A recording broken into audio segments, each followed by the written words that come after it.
Okay, so let's start page Aleph, second paragraph. Page Aleph, second paragraph. V'yadua the mitzvah shofar. It is known that the mitzvah of shofar, b'kavanos haruchnis, in her spiritual intent, hu yena tshuva, is the concept of tshuva. Now we talked about tshuva Sunday night. And what did we discuss about tshuva? That tshuva is a mitzvah klolos, right? Of the three ideas that we spoke, tshuva is the middle madrege. It's not a regular mitzvah, which is one limb of the supernal body, so to speak.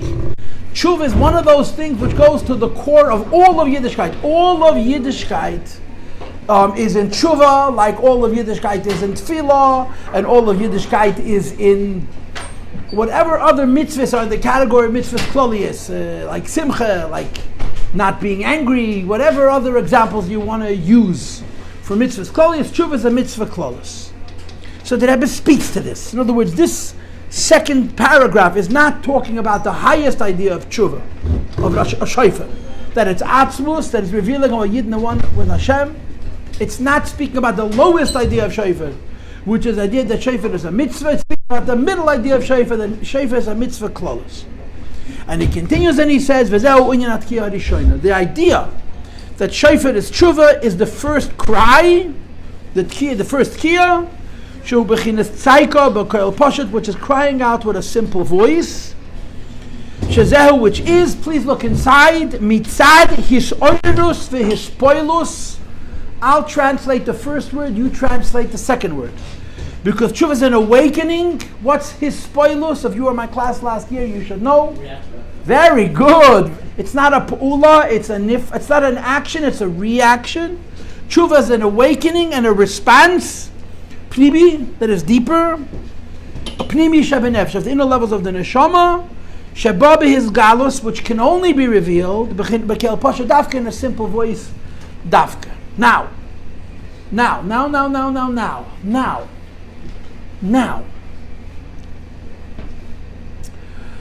Let's speak about this very plainly, okay?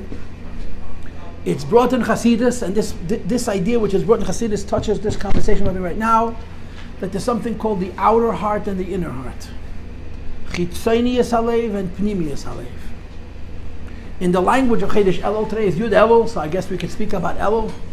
In the language of Chodesh Elul, this is L'cha omer libi. L'cha omer libi. My inner heart says to my outer heart. That's the translation. L'cha, to you. It's a conversation between the person and himself. L'cha omer libi. The inner heart says to the outer heart. Bak shufonai. Seek my pnimia, seek my inner heart. Please. And the outer person says, the conscious person says, as panecha avayavakish, I'm going to look for pnimius. A person has an inner heart and an outer heart. What's the difference between the inner heart and the outer heart? In simple English, the outer heart comes from the brain. The inner heart comes from the neshama. To explain that a little better, we are Jewish because we make ourselves Jewish, and we are Jewish because we have a Jewish soul. You know the story. You know the story, you don't know the story. You know the story? I've told you the story many times, but how are you supposed to know which one I mean? The second Gerer Rebbe, more or less. It's not exactly so, but more or less. The second Gerer Rebbe was the grandson of the first Gerer Rebbe. First Gerer Rebbe was the Chedush Harim. He was a mayor of Gur. He was a big tzaddik and a big goan. And he was a Talmud of Menachem Mendel of Kotsk, whose biography I'm currently reading for reasons that I was always curious about him. My son bought a book and I stole it from him. Usually it's the other way around, but I stole my son's book. We've evolved. So the Gerer Rebbe passed away and he left no sons. All of his children passed away before him. So the Chedush Harim passed away, his grandson took his place. His grandson was his Sfas Emes, his name was Rabbi Ari of Gur. He was a very young man when he became a Rebbe. A very young man. Probably in his 20s. It didn't happen mamish right away, but it happened almost right away. As soon as his grandfather passed away, so the Sfas Emes becomes a Rebbe. He was in his 20s. And his grandfather was incredibly successful. He built a huge chassidus. Ger was one of the largest chassidus in Europe. And he wasn't a Rebbe for a short time. He was very, very successful. So he becomes a Rebbe, and in his community of Yidden twice his age, 3 times his age, who are now his chassidim. And he could feel the vibes. He could feel the discomfort, feel the displeasure that old Chassidim are not going to become a chassid of a young boy child. And they understood that he was the Rebbe and they were the Chassidim, but it was still weird, you know. So the Sfas Emes called a meeting of these Elter Chassidim. Sfas Emes called them into Elter Chassidim, and he told them a story that there was once a mountain which was very, very tall, with very sheer cliffs, rocky cliffs, and there was a lot of wind, and there was all kinds of slides and ice and rock. It was very dangerous.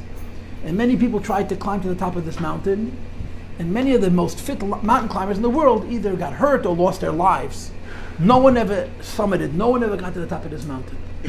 Finally, a man comes along with new technology and new understanding of terrain, new understanding of wind and season of the year. He figured out what was the best time and what was the best direction and so on and so forth, and he manages to get to the top.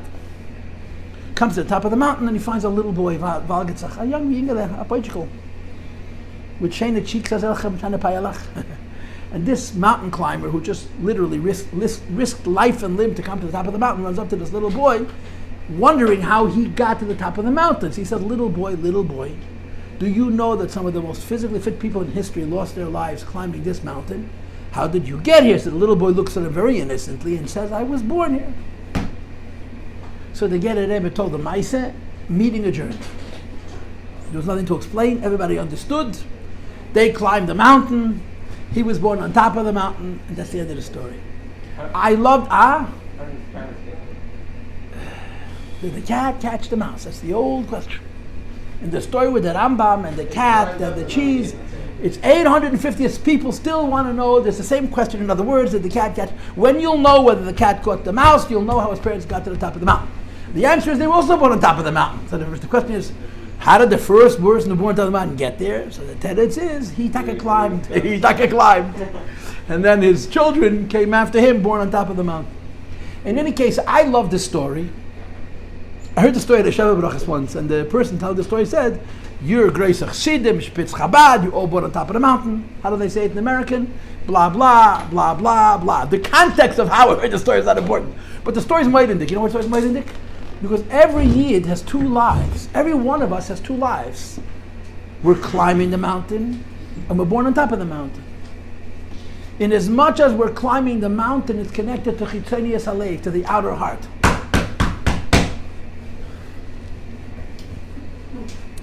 In as much as we're born on top of the mountain, it's connected to Pnimius Alev. I'm going to say it one more time, and this time listen to me.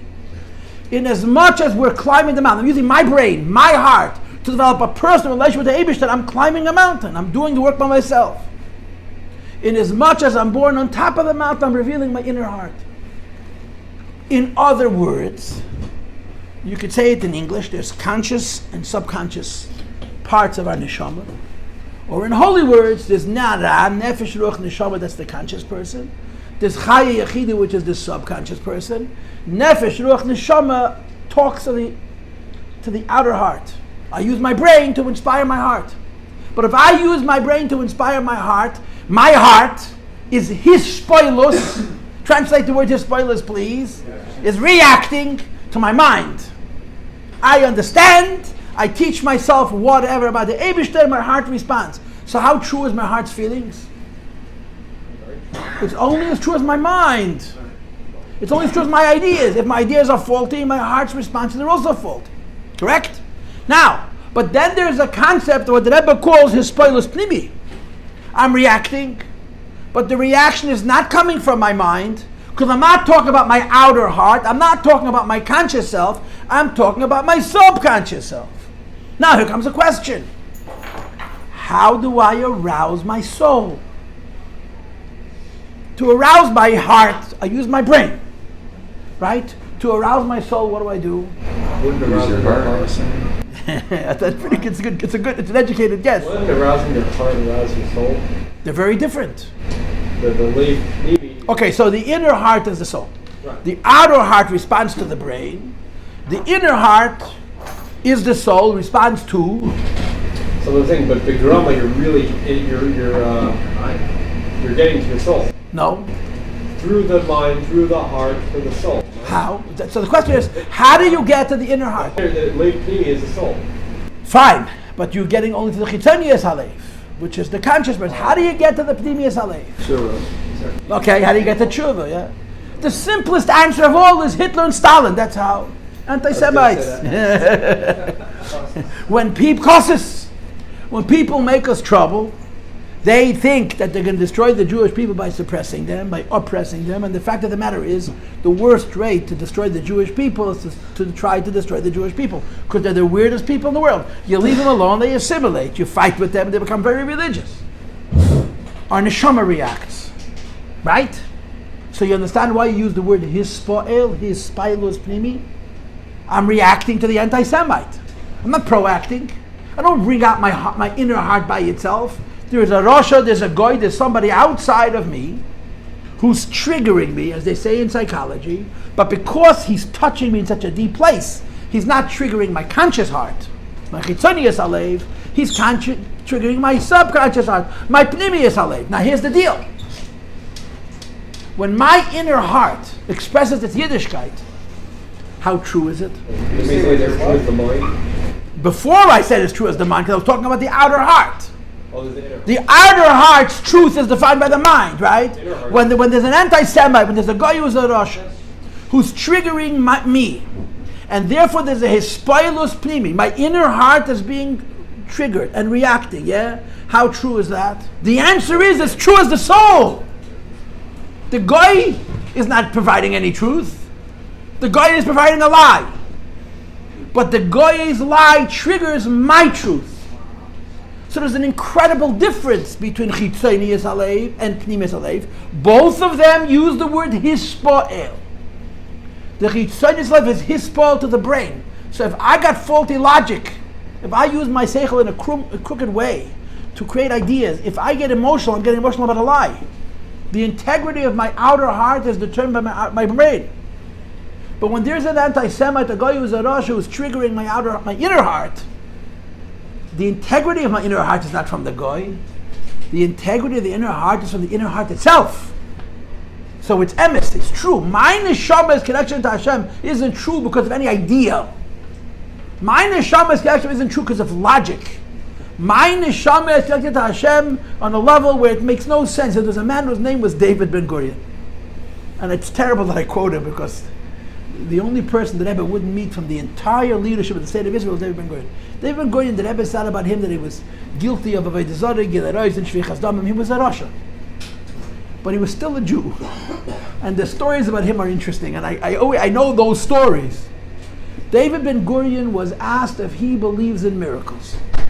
This was a devout atheist. He was a communist. You have to understand, the leaders of the first leaders of Israel were socialists. They were not capital. They were communists. They were much closer to the Soviet Union's model of government and economics, for sure, than they were to the West, than they were to America. Okay, so he was an atheist, and he made it very clear. He made fun of God, made fun of religion, made fun of the Bible. He had a special pleasure of making fun of the Gemara. So somebody asked David Ben Gurion, does he believe in miracles? So David Ben Gurion said, quote, "To live in Israel and not believe in miracles is impractical." I'll say it one more time for points. To live in Israel and not believe in miracles is impractical. What does that mean? Does he or does he not believe in miracles? It does. The answer is, I'm an apokaitis. I'm an atheist. So I'm not allowed to believe in miracles. But I got a problem. I cannot live in Israel if I don't believe in miracles. So I have to believe in miracles. So now, is he an atheist or is he not an atheist? He is. I'll deny. Belief would be if he never saw it. But the fact that he's living in Israel is that. Fine, fair enough. The point is, he was an atheist. How could you be an atheist and say it's not practical to believe miracles? In other words, I'm not supposed to believe miracles are not supposed to happen. But forget about the fact that I see them. If I didn't believe in them, how did I come here? Why would it be so stupid? Why would any person come to Israel if doesn't believe in miracles? It's a stupid decision. It's not practical. In other words, he believed in God, but he wanted to be able to say that he doesn't. So his language was, really, I don't believe in God, but I don't got a choice because it isn't practical not to. That's Pnimius Halei. That's not his brain. His brain ran around the whole day in Alavai Mashiach. He was an apokaitis. If there was such a thing as a Rosh after the Holocaust, if there was such a thing, He was one of the few. You can be a Rosh because you're not from. You can't even be a Rosh because you're anti-from. You have to be a Rosh because you grew up from. He did. He grew up and he went to Cheder. And he really didn't like religion. Wasn't he very not guy? As a historical document, not as a religious document, as a cultural document, not even as a historical document. Anyway, the Pnimius Halev, the inner heart's truth, comes from itself. The outer heart's truth comes from the brain. So the integrity of the outer heart can be no greater than the integrity of the mind, speaking strictly. The integrity of the inner heart is not based on the it's not if you have a bigger anti-Semitic, a bigger neshama. The integrity of the inner heart is itself. Now, boys, are we good? Do we understand what's going on? Wouldn't the integrity of the inner heart vary versus a reaction to something outside as opposed to proactive arousal? No, the integrity of the inner heart is the inner heart itself. There's something outside of you that's triggering it, Right. but it's not creating it. In the brain and the heart, the brain is not only triggering the emotions of the heart, it's creating the feelings. The inner heart's feelings were always there. It's called hidden love. The guy, the anti-Semite triggers it. Now, so I asked you a question, right? The question I asked you was, how do you trigger the outer heart? The answer is the brain. How do you trigger the inner heart? The anti-Semite, right? Can you think of another answer to that question?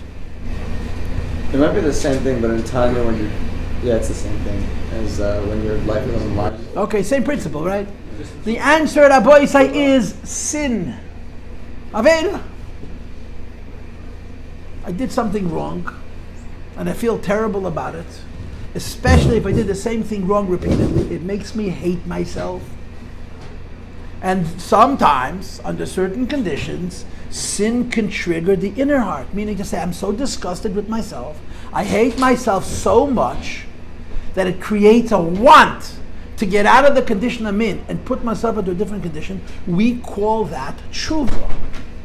That's Jewish guilt. That's Jewish guilt in spades. That's Jewish guilt in spades, in piles full. The inner heart can be triggered by anti-Semitism. The inner heart can be triggered by sin. When the inner heart is triggered by sin, it's the same principle. I hate myself. And as much as you don't want to admit this, because we live in the age of self-esteem and self-love, the fact of the matter is that hate is a stronger motivator than love. If I love myself and I love my path, I'm going to work so hard. If I hate myself and I hate my path, either I'm going to quit or I'm going to work much harder. Because a negative motivation is always stronger than a positive motivation. So tshuva is another trigger for the inner heart. I made a mistake. Sin. Anti-Semitism is a trigger for the inner heart. Sin. The Aveda which stands in my way. Right? A person, I'll give you an example from Rabbi Tzakanik. A person was supposed to go to sleep at 10 o'clock at night, and he had his cell phone, he forgot to give it in, or the headcast what it is, and he ended up watching a movie, and one movie with another movie, and by the time he finishes going to bed, he wakes up in the morning, so he hasn't slept enough. When the Rikin is that he's shikir, he's drunk, he's intoxicated by all the shtusim that he saw, comes to shir, he wants to listen, and his head, it just bounces off. He has no brain. Not only has no brain because he's tired, he has no brain because his brain has been shallowified, his brain has been cooked, his brain has been fried by chitzonius to such an extent that no matter what he's going to do, he's not going to be able to think, right? It's conceivable, right, that you're going to sit down to the shir and you're going to want to listen, the brain is not going to work, and then what's going to happen, at some point you're going to hate yourself, and that hate is going to create a will. And that will is going to wake your brain up and you'll be able to listen and learn. And that'll be the inner heart. So there's another anti-Semite. You don't only need a guy for anti-Semitism. You need sin. Self-hating Jew. Self-hating Jew. Anyone trigger this from a positive? You cannot trigger a negative energy in a positive way. Wait, I want to tell you something. In a few lines, we're actually going to see a positive form for triggering the inner heart. But not in the meantime. In the meantime, the outer heart is triggered by your brain. That could for sure be positive. Your inner heart is either triggered by an anti-Semite or by your own self-hatred, by sin. Because in order to get the infinity of your soul, you need an infinite power. Your brain is not an infinite power, it's a finite power. Okay? I think that was clear. I don't know, but I think. Questions or comments? I mean, to I guess follow up what I just asked. So really, ultimately, it's not really that you're triggering the sin. The anti-Semitism really, that's underneath it all is love, because all that is, because we want to be close to the Torah Baruch, not meaning the sin or the anti-Semitism is really just like a means of getting to the Ahavas Hashem. Correct. Right, and the tshuva is Ahavas Hashem. Right. It's called Avarabba. So it is, in a certain sense, a positive. I guess it gets turned into positive. The net result is Pnimi is positive. It's more positive than the conscious person can ever reach. But so far, you need negative motivation. You asked a legitimate question. Can there be a positive motivation for the inner heart? The answer is going to be yes. We'll see it soon, not today. It's called the Re'usa de Liba. As far as we're concerned, the only way to have a motivation of the inner heart is a negative motivation, either through hatred or through Aveda, through tshuva. So Rabbi say, I want to do what I want to do, which is read from the beginning of the paragraph one more time. The Yadua, it's known, the mitzvah is tshuva, the mitzvah of tshuva, b'kavana, haruchnis, its inner intent is tshuva. I said it wrong. Mitzvah shayfer, the mitzvah of blowing shor, b'kavana, haruch, the spiritual kavana is tshuva. Right? In other words, besides for the fact that shayfer is a mitzvah saseh, which is one of the limbs of the supernal body. Shayfer is a mitzvah klolis, and the mitzvah klolis is tshuva, and we're going to speak to that as the kavanah of tshuva. And he continues, V'zehu unyan atkiya rishen, that's the first kid. Now, I'm going to tell you how it is, okay? I'm going to tell you straight. Mida oiraise, there's only two sounds. Tkiya and trua. That's it. In Chumash, there's no shvarim. Tkiya and trua. V'atam shayfer trua. Because we're not sure what a trua is, A trua is a trua, B a trua is a shvarim, C a trua is a combination of shvarim and trua. So as good Jews do, we do all three, and we end up with 100 koilos. With midarais, you have to have 9. You have to have 3 truas and a tkiya before, a tkiya after. Is given 100 koilos. The Jews managed. So actually 130 if you want to be really religious, right? 9 became 130. You have to have Jewish math. It's a special kind of calculator. It thinks in uncertainties. Now, so how Chassidus explain it? When your inner heart comes out, it carries no words. When your inner heart comes out, it carries no words. Why not? Beyond words. Beyond words. Give me other words to say that. True, beyond words. Why? Words is something that you've experienced before. Words carry ideas. Words can also carry feelings, but limited feelings. Feelings based on ideas. Words cannot speak solis. Cannot speak. Solis, the language of the soul. Words cannot carry, you didn't know that word? So look in the dictionary, 2023 edition. Last year was the 2022, now it's 2023. Yeah, words cannot carry infinite expression. So what happens when you want to say something and you have no words to say it? Just like an infant who can't speak, what do? They cry. So when an adult, even an intelligent person, has an emotional experience which is stronger than his mind, when it's stronger than his ability to communicate it in form, he cries. So because shayfer is pnimiyas alev, it's the inner heart, it's coming from the neshama, it's not triggered by the mind, it's triggered by the anti-Semite or triggered by the sin, and it's revealing an integrity. The truth of the inner heart is not determined by the brain. The truth of the inner heart is determined by the inner heart itself. When you have something to say, and there are no words with which to say it, because what it's saying is beyond reason, what it's saying is beyond words, you cry. So the shayfer is a cry. And I mentioned this to you in the last class. The halacha is kol hakoylos ksheres b'shayfer. The shayfer is not supposed to be a pretty sound. The trumpets that came with the shayfer is a pretty sound. It's music, it's a melody. And the fact that it's beautiful means that it has a form. The fact that it's beautiful music means it has a limitation. The cry of the shayfer comes out non-melodically, unmelodically, without beautiful, because it's a cry that words cannot hold.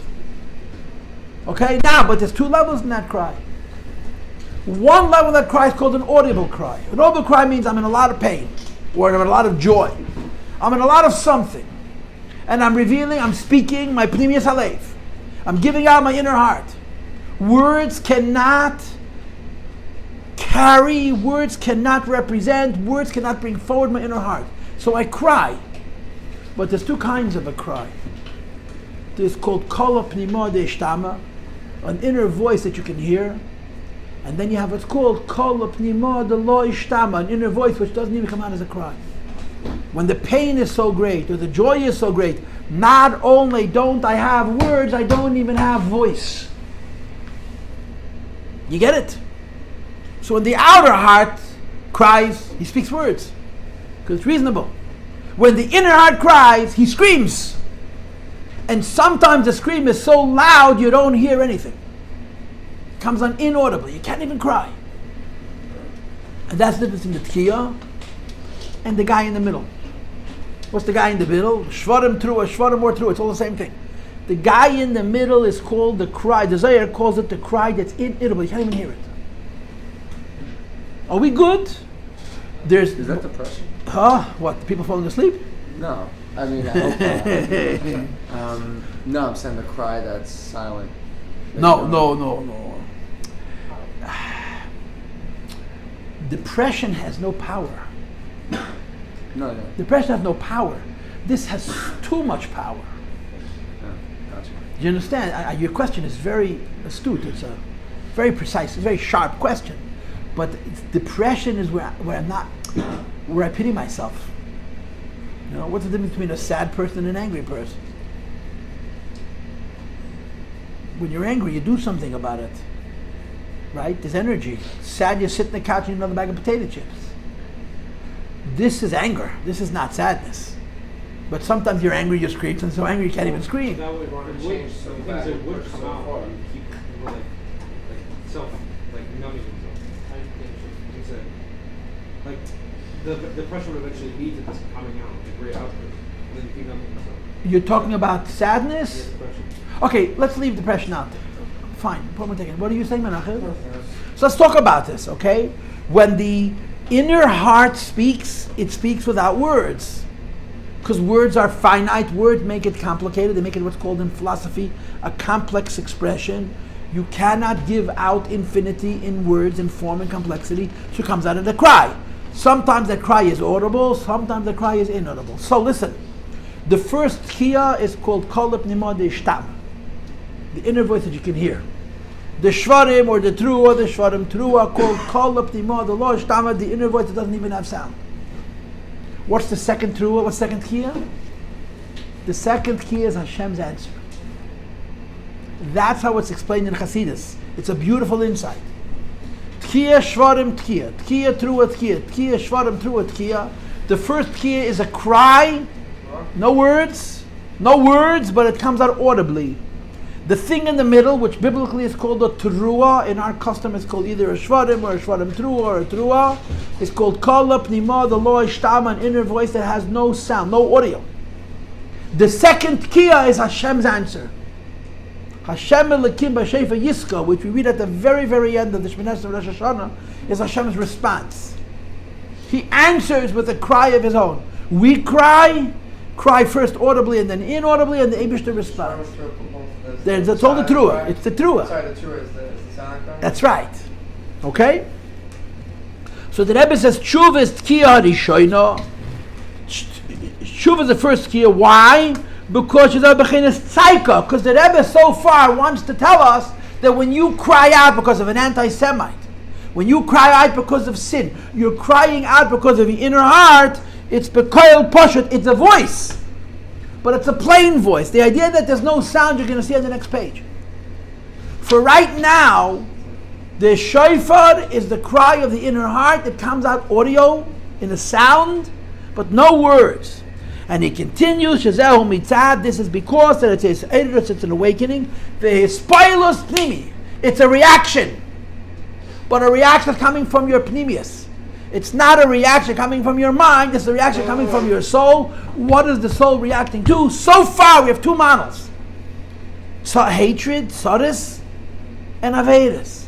There's a negative motivation which is triggering, which is affecting the hispa'el, the reaction of the inner heart. Shebobi is gas, which can only come out, bekel poshet, in a simple voice, dafka. Questions or comments? Is that why the story you said before, the person that was going to shepherd cried first, he was doing tshuva first, and then it manifested in the cry of the shepherd? What story? Whatever. I think you said a story where the Paltiel was crying. I don't know if you said it. Yeah, of course I told you the story. Is that the idea that you should first do tshuva, you should first cry? Oh, and then that's not. manifest it? Let's not do that. The Hasidim are people. They do their best. They're not models. You can't use a chassid as an optimum model for Avodas Hashem. He's a practical model for Avodas Hashem. But if you want an optimum model, you have to use a Rebbe.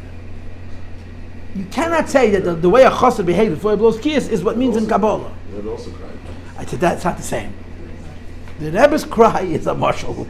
The Melamed of Rabbi Yashaber in Chaslavich, it's a beautiful story, but Okay, but scratch the story. Is that the idea that, I know there's two aspects of the show. I would rather not answer you, but if you're going to press me, I'm going to say l'chayra. I'm reluctantly agreeing with you. It's pnimius dika things. It's pnimius dika things. The Rebbe always cried. You know that? Oh, in the later years, you couldn't hear him. I have a friend who was Mendel Futafas's grandson. He told me that Mendel was always on the bim. The Rebbe wanted him next to him by the Tchias. He said the last couple of years that Mendel was so weak, he climbed up on the stage and he sat down. And the Rebbe turned around and beckoned him. He wanted him close to him. The Rebbe turned around at a Mendel Futafas and said, "Come stand near me." And so he told me, he was on the bim. He says the Rebbe cried every year. Before Tchias, always. I remember as a child, the Rebbe cried for 15 minutes. It was not normal. Crying like a baby, crying out loud. But by the time I was a bocher, we didn't hear the crying. We waited, but you had to be very close. But he was on the baby, the Rebbe always cried. For Tchias, always. You were saying. So, is the silent cry, which is the Havdal of the Dose, is like psychology, like hitting rock bottom. Like when you get pushed to that place so and far then you arouse this powerful jump back. It's a very reasonable motion. It's very I was correct. thinking of it as a self-rectifying system. It is a self-rectifying system, but it's a very painful self-rectifying system. You know, when you hit rock bottom, there's got to be a soul. You hit rock bottom when there's no soul. That's why all these psychologists are forcing themselves to believe in shamas now. Are they? Yeah. I don't believe in psychologists yet. Whether psychologists believe in the shamas, I'm not sure I believe. It's a yes idea of the shama. The second kia. Kia The one that's broke.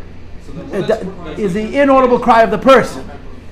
The second kia is the Eibishter's answer. broken? It's just like chopping. It's called Pshikolik Devad Lo Shtam. It's an inaudible voice. It represents the sound that you can't hear. Okay? Okay, we're going to stop.